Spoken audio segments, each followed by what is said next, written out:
Hi, my name is Maria Lopez Hernandez, and my topic is on the LGBTQ plus population with the affirmative therapy. I am going to be going over some common terms and definitions.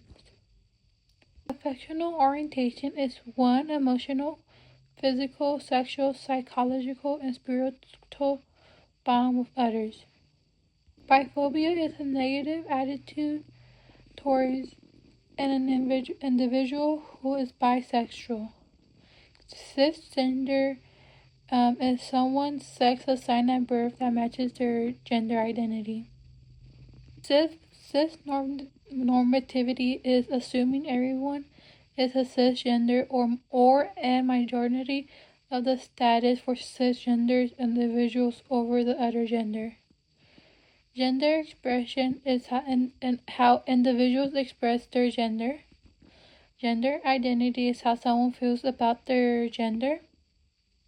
Heteronormativity is assuming everyone is a heterosexual or an majority of the status for heterosexual individuals over affectional orientation. Homophobia is a negative attitude towards all LGBTQ plus population.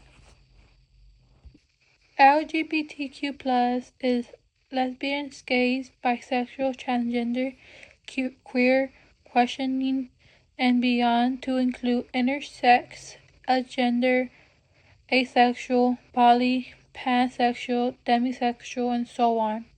Sexual orientation is an individual's sexual attraction and behavior towards others. Previously, it defined as physical, emotional, and sexual attraction towards others, but may not fully include people whose sexual behavior does not align with their emotional feelings. Transgender is an individual whose gender identity does not match their sex assigned at birth. Transphobia is a negative bias towards trans individuals. Mental health care and needs and experience.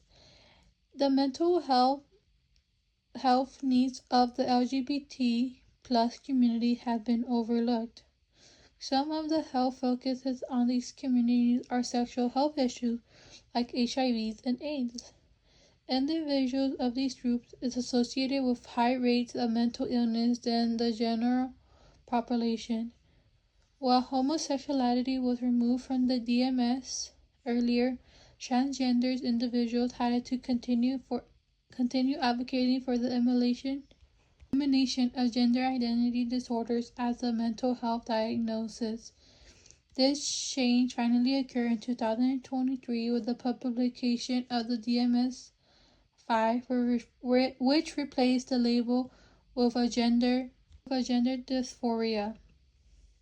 The mental health care needs that LGBT communities experience in high rates are depression, anxiety, substance and alcohol misuse, body image and eating disorder problems, borderline personalities.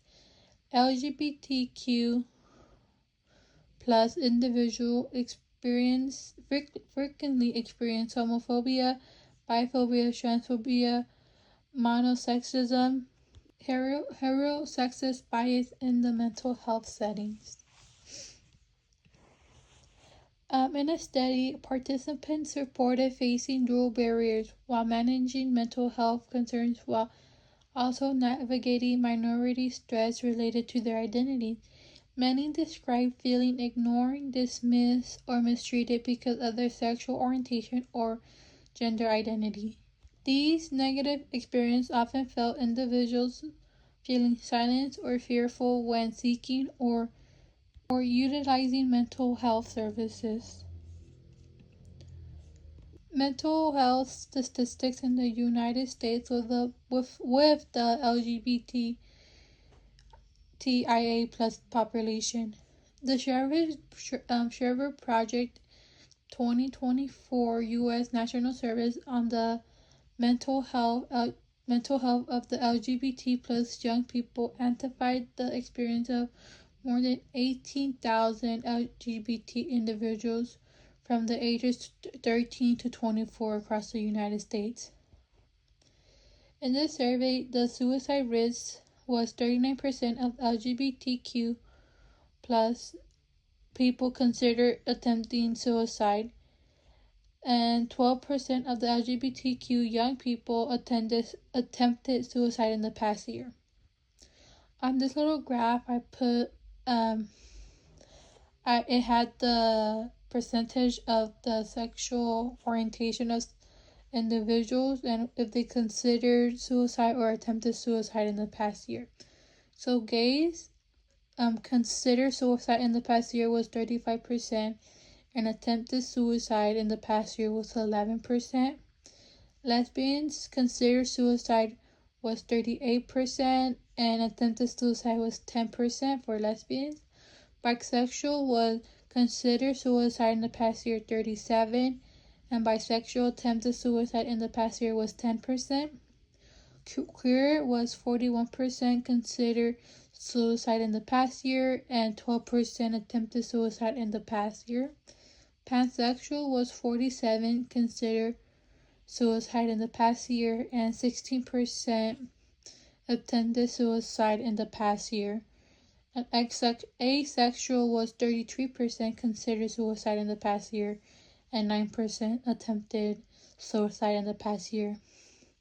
I also put the gender identities of the individuals.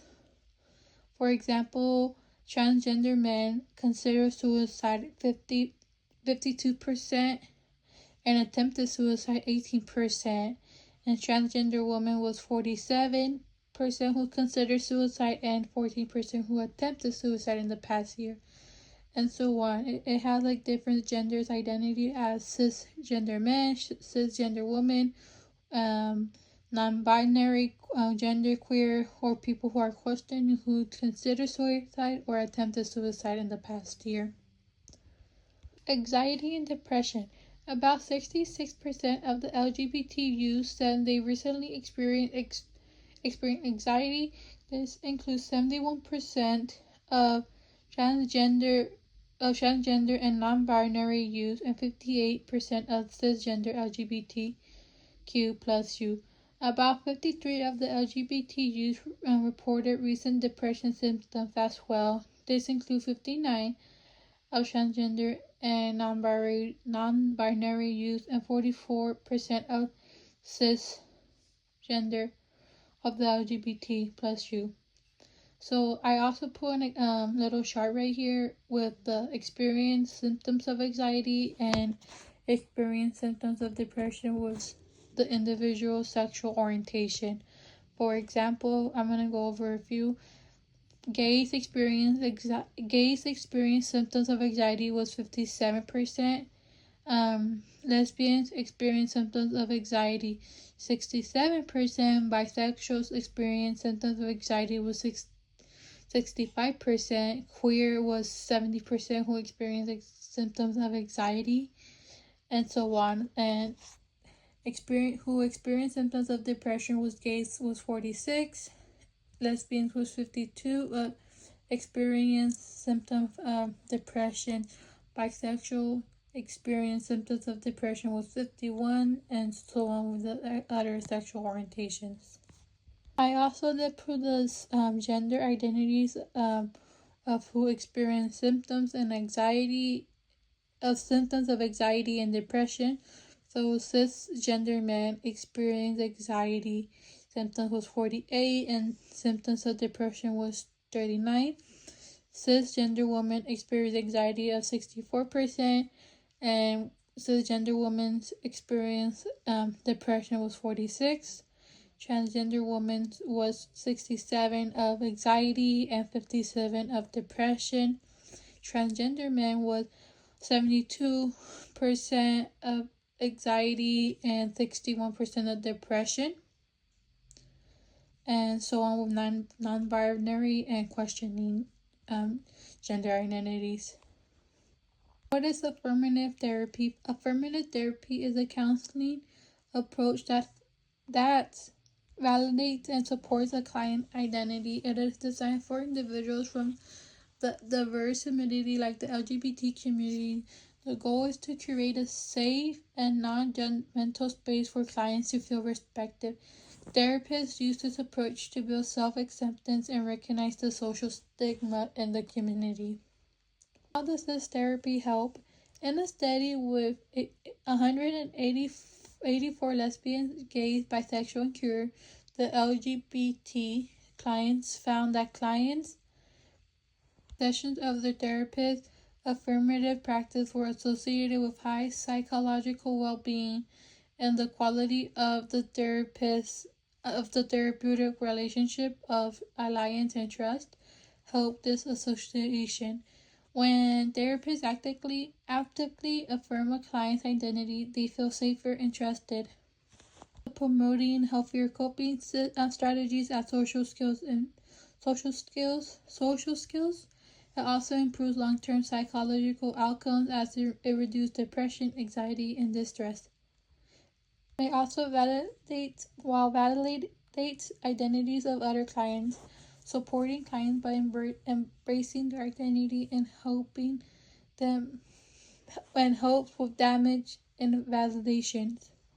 Therapy skills in the therapy is cultural competence, intersectionality, inclusive language and pronouns, validation and empowerment, client-led approaches, active listening, and providing resources and addressing minority stress.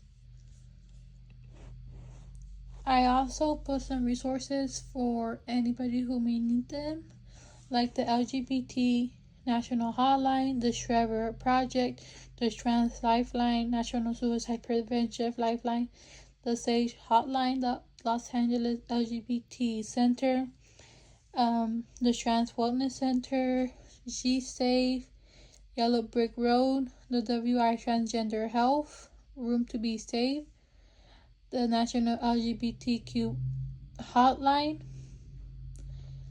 Q Chat Space, GLAD, P-Flags, and there's so many more out there for each state, county, or city.